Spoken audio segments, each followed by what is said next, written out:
Okay, we can get started if you're ready, man. Yeah, let's do it. Okay. All right. Why don't we start by just introduce yourself and tell everybody what you do for a living? Sure. My name is Jacob. I go by Bungalow on the internet. Um, I'm an audio video guy at a university, but I make videos and I make music on the side. That's what I like to spend most of my time doing. So, Yeah, man, that's great. How long have you been in audio video production? uh, I've been doing that at the university for years. And yeah, it's a good job. I really have no complaints. Gives me time to do things on the side, and um Are you able to generate income from it? yeah, that's my main job. It's kind of like an office 9 to 5 thing. Cool. And I'm interacting with students and they're kind of work at the university, but Oh, I and get it. then I thought you're. I'm sorry. I thought you were saying like, oh, I'm in a university right now, getting into media. You're actually teaching.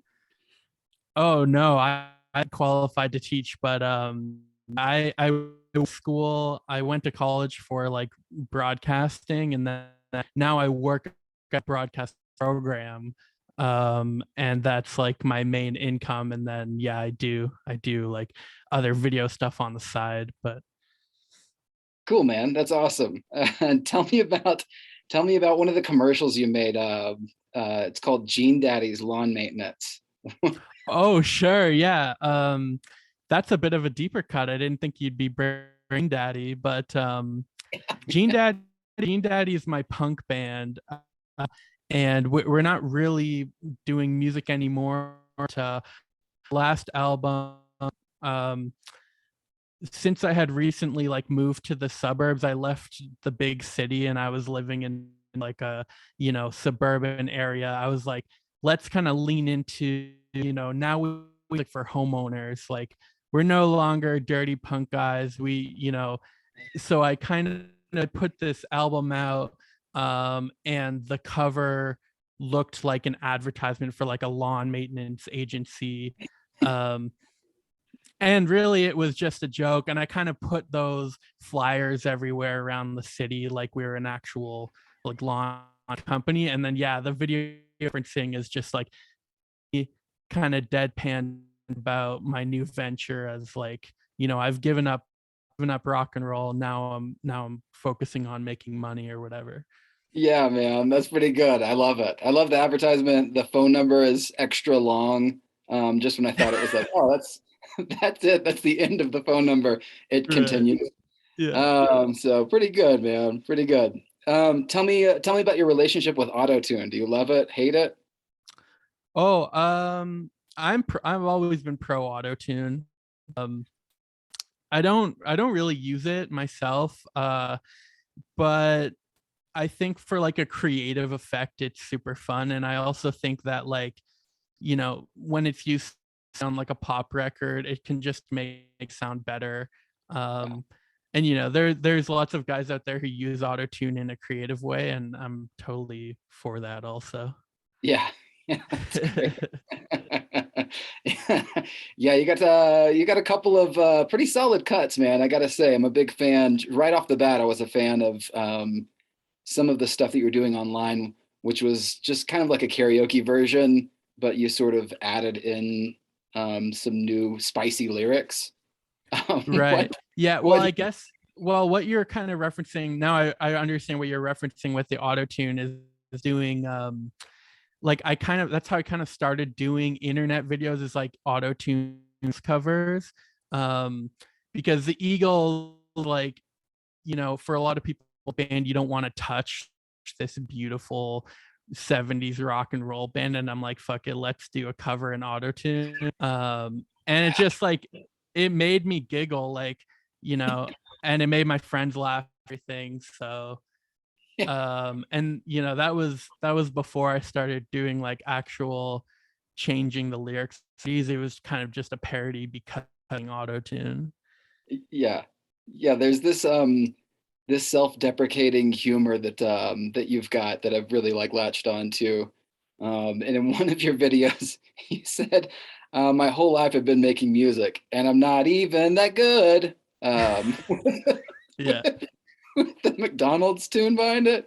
Um, Yeah, tell I me. love that you're bringing some videos that absolutely flopped too, because like those McDonald's videos did not do well. Like no one really got the joke, but again, it just like made me giggle and I put it out there. So That's, by the way, I'm a huge fan of punk rock. So my favorite like punk rock, my favorite thing about punk rock, one of my favorite things about punk rock is the humor that like gets interwoven into some right. things or certain bands that kind of latch onto that, which is probably why I was just like instantaneously like, this is my guy right here.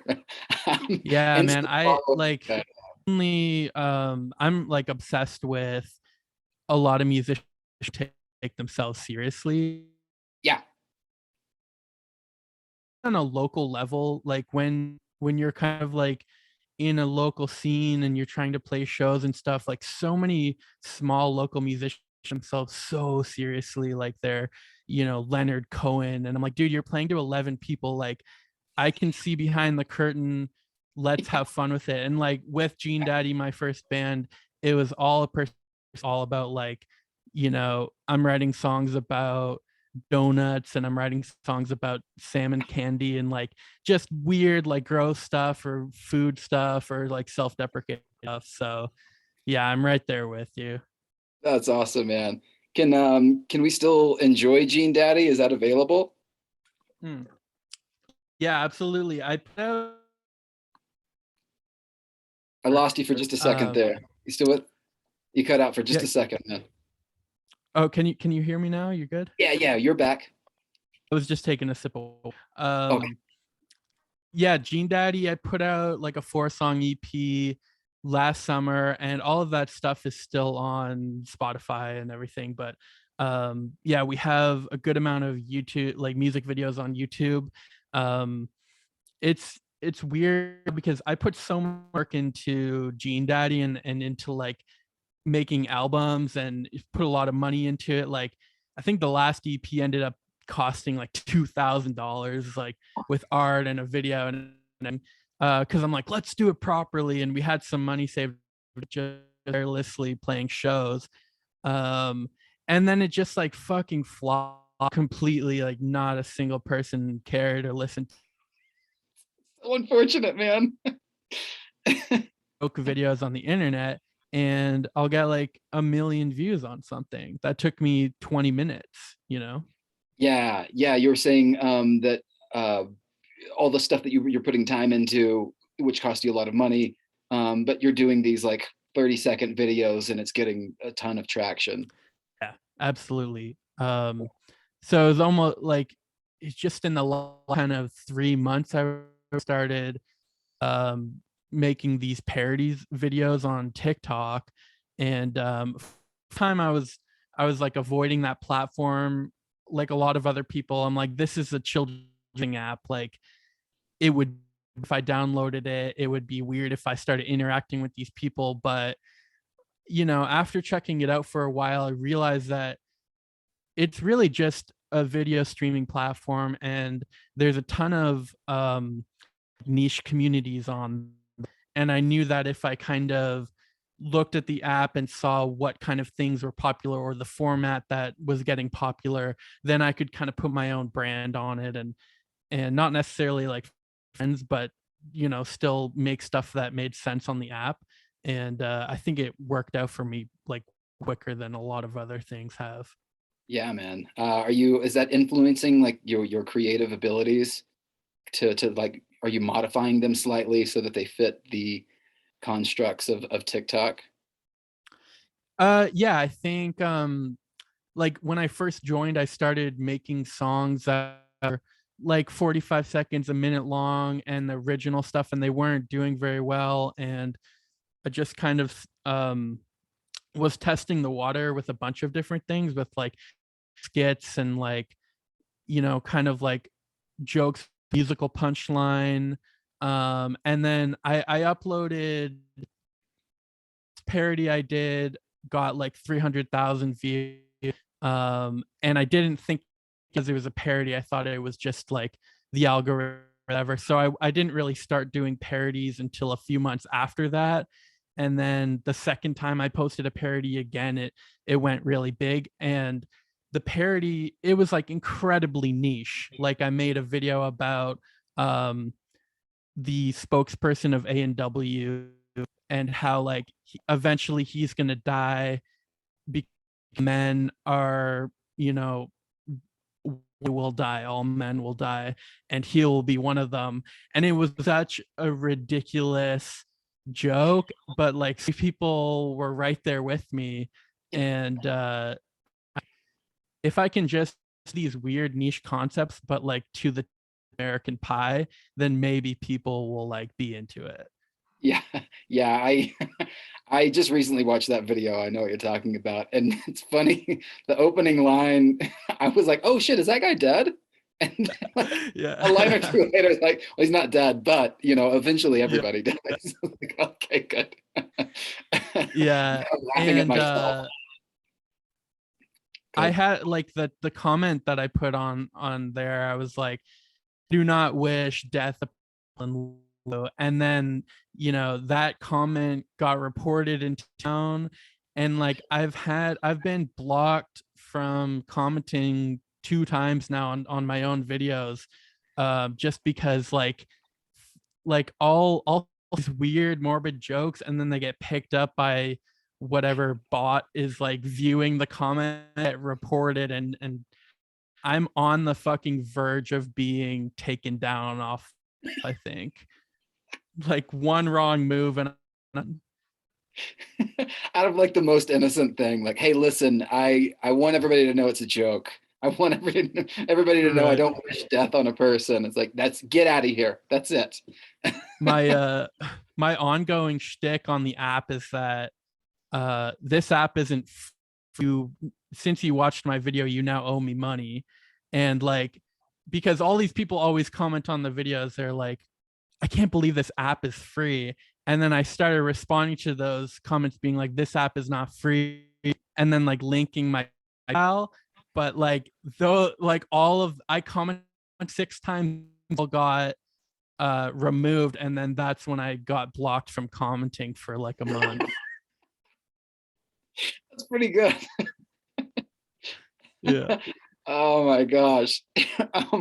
What's your relationship with James Murphy? Oh, Do, none do you, except that I'm absolutely obsessed with James. I've like, you know, I think LCD Sound was one of my first like electronic music obsession. And James is kind of the funny guy because he he didn't get success until he was like 35 or 40. Uh, so kind of in all of these pictures, he's like the most unphotogenic person.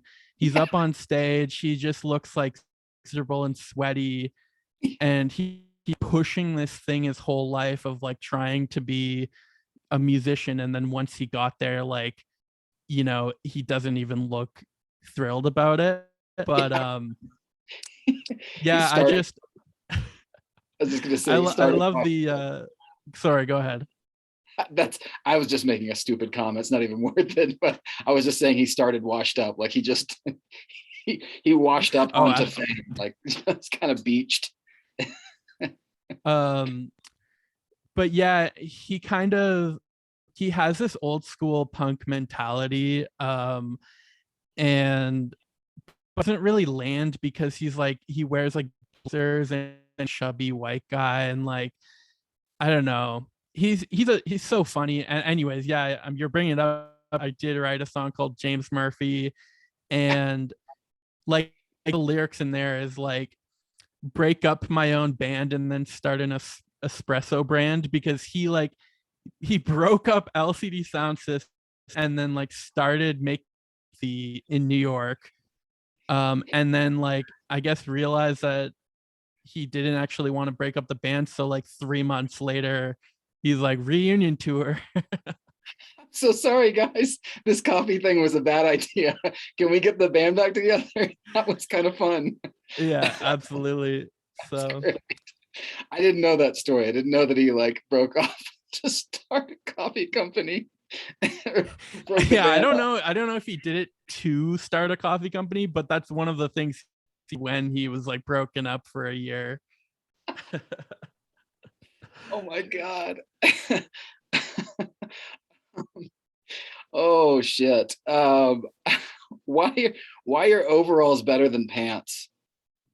Oh man. Yeah, I wear overalls are like my weekend go-to outfit.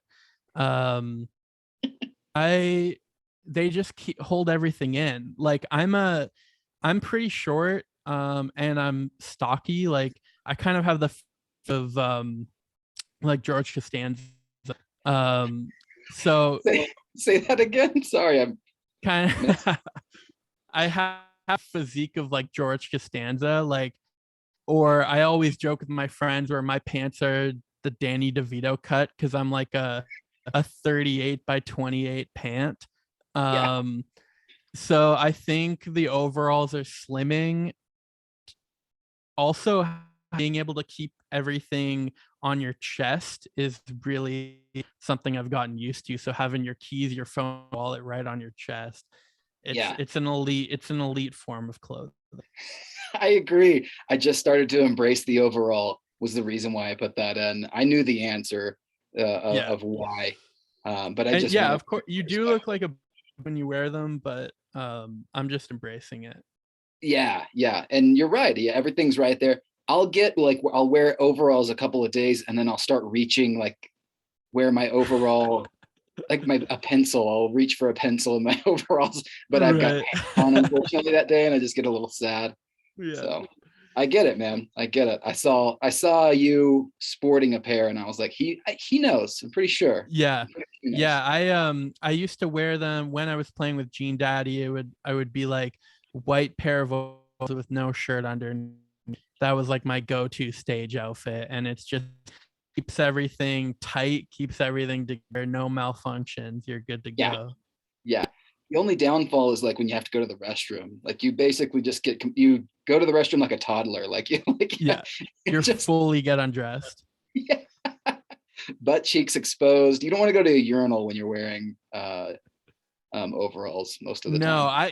I do though. Like, I whip it out at work and like, because I wear them to work times, and sometimes you just gotta go. So Yeah, you gotta get the butt overalls.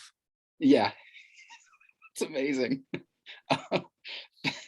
Finish this song lyric. Uh, Wop bop a loom mop. Wham bam jam. Yeah, yeah. Bop bam boom is acceptable, or any form of gibberish is it was the answer I put down. Okay. You got it, man. That's right. um, tell me uh, where you're living right now. You're I live in London, Ontario. So it's about 2 hours from the Detroit border, into Canada. yeah. So I'm like right in between Detroit and Toronto, Uh-huh. and I was in Toronto for like 4 years. And London is a lot more kind of grassroots community. It's more accessible, just in terms of being able to have a bigger studio and and have a sustainable lifestyle, I would say. A little more space, right? Yeah, definitely. Supposed to spread I've out. got like now that we've moved here and set some roots down, like I have a pretty decent studio setup so I can record all my videos. Like I have a permanent green screen setup of like good mic, and so Yeah, I recently read a book from David Lynch, and he said that you should have a space as an artist just like ready to fucking go. So if any kind of yeah. creative, Is that Catching the Big Fish? yeah, that's right, catching the big Yeah. fish. Yeah, Yeah, no, I read that one too, because I got a digital meditation a couple of years ago, and that cool. You're was doing seasons. you're, Sorry, you cut out. You're saying you're doing transcendental meditation? Yeah, I haven't been doing it as much lately, but that was one of the reasons why I got into it. And like, I think I need to start doing it again because a lot of the stuff he says in that book about it, it really is true for me. Like, I think immediately it helped me out, just unwind at the end of the day and like calmed my mind down. Yeah. Have you ever like broken out into a rage or anything like that? Are you like an angry person? You don't come off that way. I'm just curious if, Um, or is it more recently so? I've been like so fucking angry when I'm driving to work or when I'm driving home. Like I have I have a low station wagon and like people treat me like I'm a 90-year-old man, like riding my ass, just like doing the like peek around when I'm going, I'm already going, 10 or 20 over the speed limit. So Yeah. I've just like screamed at women out the window who are like honking at me. Like I don't do that often. If they're Yeah. honking, you know, yeah, I get that. So I'm starting to get more rage when I'm driving. Um Not really at work because my job's but like just when I'm in traffic. So I think the meditation will help with that. Yeah. Yeah. Most definitely. That's funny, man. um, Speaking as an artist, would you rather eat an entire novelty-sized chocolate chip cookie or get your belly button pierced? Wait, rather eat a novelty sized chocolate chip cookie. Yeah, like the size of a pizza. Oh, Chocolate chip. like a big one. Okay. Yeah. Yeah, I would definitely rather do that. And I feel like I have done that. You'd Uh rather get the cookie? yeah, because I think to a work party a couple of years ago, like I bought a chocolate chip cookie pizza and no one was interested in it. And I took it home at the end of the day, and of course I fucking topped it off.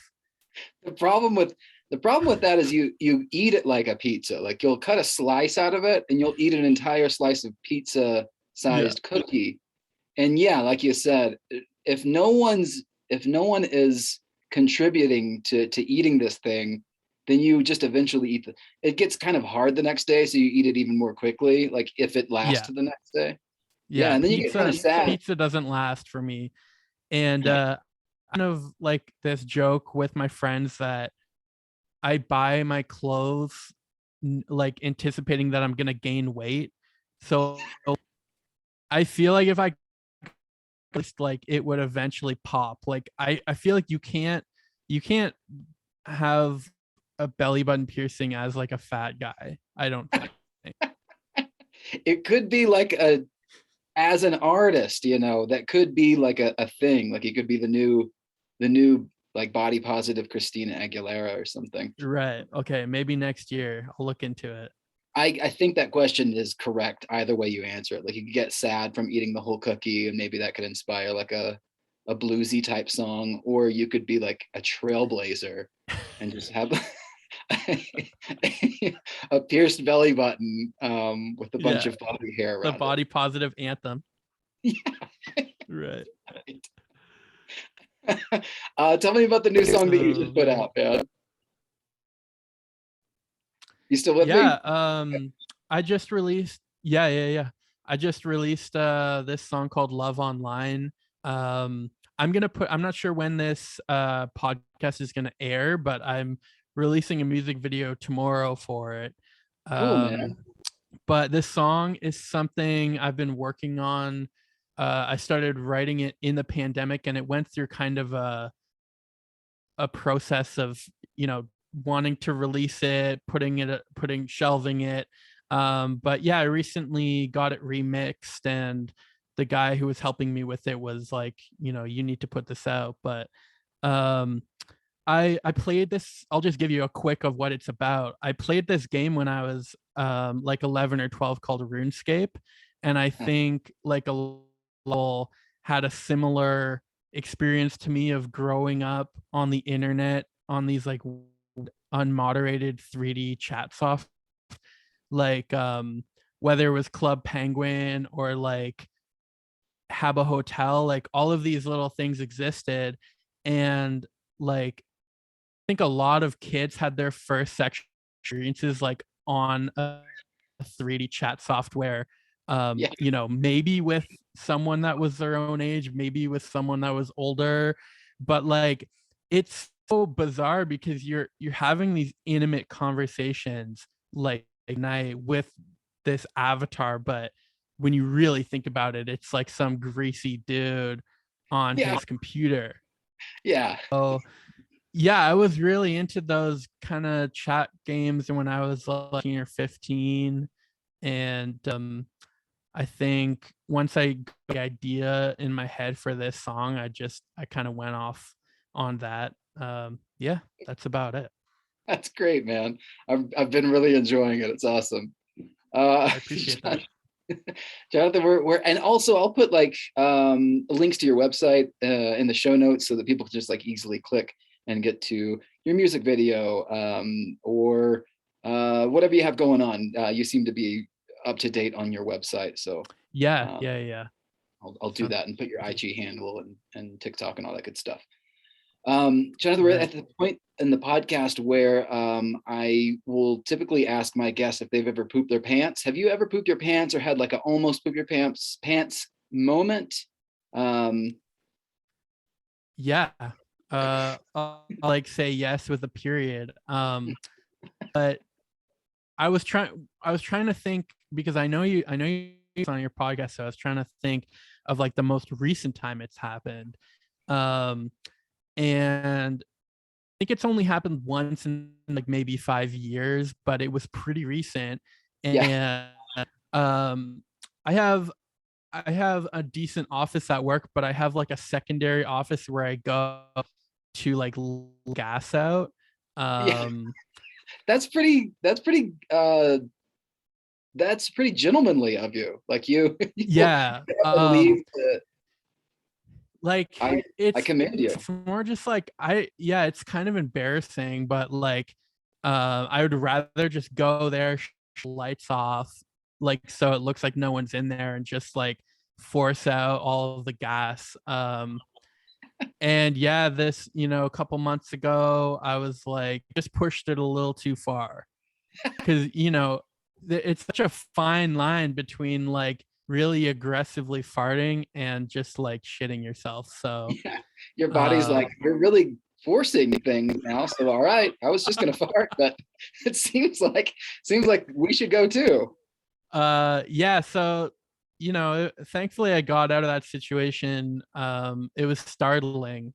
It was really, it freaked the fuck out, like, but I got out, no one knew, thankfully. So Did you have did you just go home after that? no, no, I mean this was at like 9 a.m. Oh, So I had like a full work day ahead of me. Um you and just like take your people underwear off? depending, yeah, yeah. So I mean we have like a wheelchair accessible bathroom. I'm making myself sound horrible now. It's like very private and like a really nice facility. I went in there and just did what I had to do and kept going. So It's great, um man. I pray it never again, but We all do. Yeah. Yeah, that's certainly the case. We all- yeah, I really need to aggressively work on my diet because like keep railing pizzas and pizza sized cookies, like I'm gonna end up shitting myself again. So but artistically speaking, it's kind of good for you. That's exactly. good, man. Has anybody ever came in like one of the rooms that you went to like let gas out in? Like, oh, hey, I was just about to walk in here, and you're like, give it a couple of seconds. I just went in there and did something. um at work, thankfully that's like a locked like room that you need swipe access to. So I've got it, like this happens common enough where I've got it worked down to a T where I can fart it. So It's great, man. And ironic that you need swipe access to it. Yeah, exactly. So stupid. Sorry, man. I had to get that in there. Uh, Thank you so much, man. I really appreciate you coming on the show. I'm going to cut you loose. I know we kind of both are pressed for time a little bit here. Um, Shout out to all the Canucks up there, man. I I got to come visit someday, and I'd love to have you back on if you like. yeah, absolutely. Thanks so much for chatting with me. I appreciate it. First podcast for me. So Oh, is that right? Right on, man. Very yeah, cool. yeah, Very yeah. cool. That's it for us. Play us out, Shitty Ukulele.